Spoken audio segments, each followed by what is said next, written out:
Luke chapter 12. Jesus gives words of warning and hope. During that time, a crowd of many thousands had gathered. There were so many people that they were stepping on one another. Jesus spoke first to his disciples. Be on guard against the yeast of the Pharisees, he said.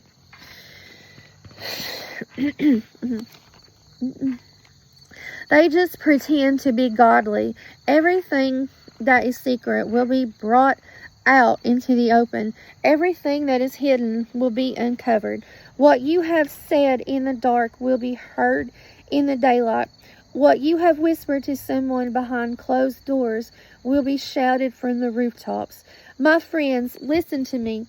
Don't be afraid of those who kill the body, but can't do any more than that. I will show you whom you should be afraid of.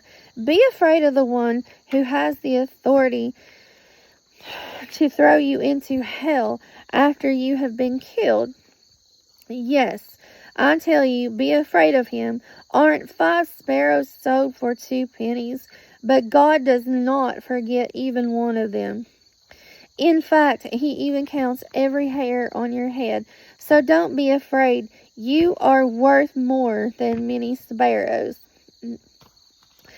What about someone who says in front of others that he knows me? I tell you, the Son of Man will say in front of God's angels that he knows that person. But what about someone who says in front of others that he doesn't know me? I, the Son of Man, will say in front of God's angels that I don't know him.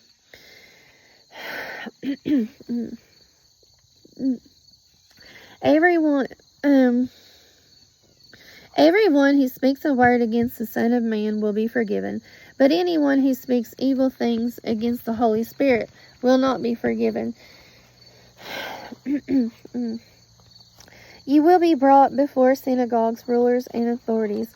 But do not worry about how to stand up for yourselves or what to say. The Holy Spirit will teach you at that time what you should say. The story of the rich fool. Someone in the crowd spoke to Jesus. Teacher, he said, tell my brother to divide the family property with me. Jesus replied, Friend, who made me a judge or umpire between you? Then he said to them, Watch out. Be on guard against wanting to have more and more things. Life is not made up of how much a person has. Then Jesus told them a story. He said, A certain rich man's land produced a very large crop. He thought to himself, What should I do? I don't have any place to store my crops. Then he said, This is what I'll do. Will tear down my barns and build bigger ones. I will store my extra grain in them. I will say to myself, You have plenty of grain stored away for many years. Take life easy, eat, drink, and have a good time. But God said to him, You foolish man, tonight I will take your life away from you. Then who will get what you have prepared for yourself? That is how it will be for whoever stores things away for themselves, but is not rich in the sight of God. Do not worry. Then Jesus spoke to his disciples. He said, I tell you, do not worry.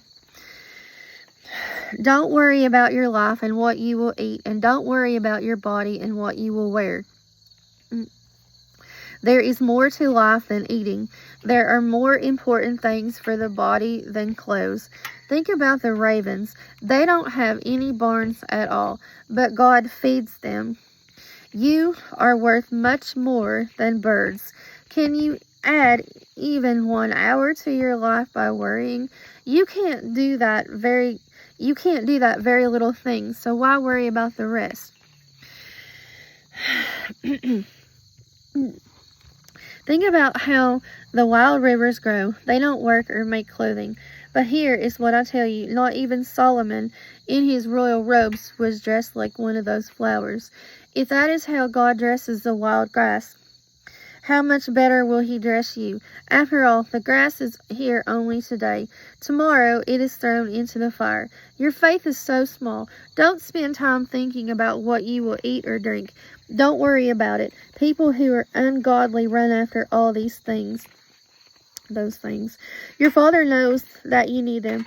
Put God's kingdom first, then those other things will also be given to you. Little flock, do not be afraid. Your Father has been pleased to give you the kingdom. Sell what you own, give to those who are poor. Provide purses for yourselves that will not wear out. Store up riches in heaven that will never be used up. There no thief can come near it.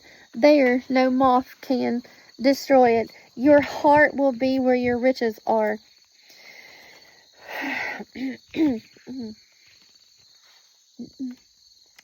Be ready, be dressed and ready to serve.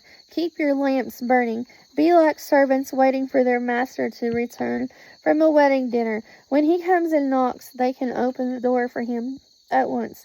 It will be good for those servants whose master finds them ready when he comes. What I'm about to tell you is true. The master will then dress himself so he can serve them. He will have them take their places at the table, and he will come and wait on them. It will be good for those servants whose master finds them ready. It will even be good if he comes in the middle of the night or toward morning. But here is what you must understand. Suppose the owner of the house knew at what hour the robber was coming. He would not have let his house be broken into. You also must be ready. The Son of Man will come at an hour when you don't expect him. Peter asked, Lord, are you telling this story to us or to everyone? The Lord answered, suppose a master puts one of his servants in charge of his other servants. The servant's job is to give them the food they are to receive at the right time. The master wants a faithful and wise manager for this. It will be good for the servant if the master finds him doing his job when the master returns. What I'm about to tell you is true. The master will put that servant in charge of everything he owns. But suppose the servant says to himself, my master is taking a long time to come back. Suppose that servant begins to beat the other servants, both men and women. Suppose he feeds himself, and suppose he drinks until he gets drunk. The master of that servant will come back on a day the servant doesn't expect him. The master will return at an hour the servant doesn't know. Then the master will cut him to pieces. He will send the servant to the place where unbelievers go.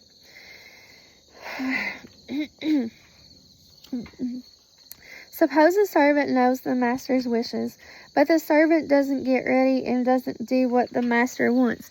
Then that servant will receive a heavy beating.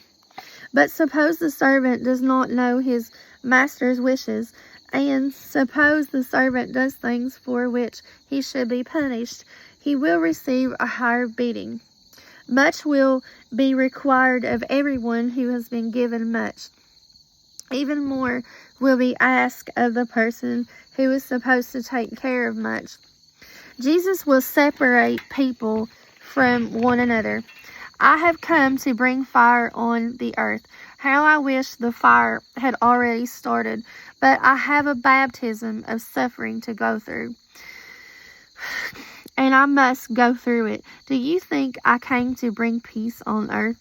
No, I tell you, I have come to separate people. From now on, there will be 5 members in a family, each one against the other.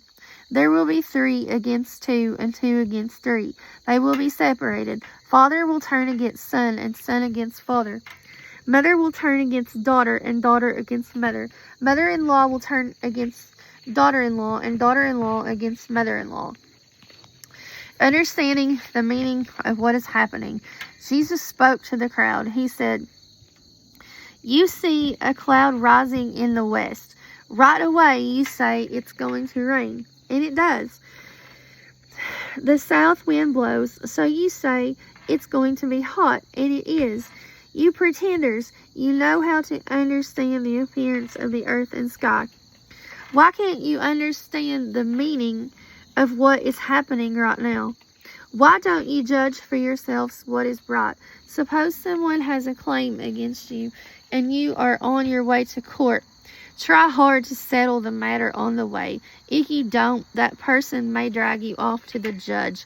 The judge may turn you over to the officer, and the officer may throw you into prison. I tell you, you will not get out until you have paid the last penny.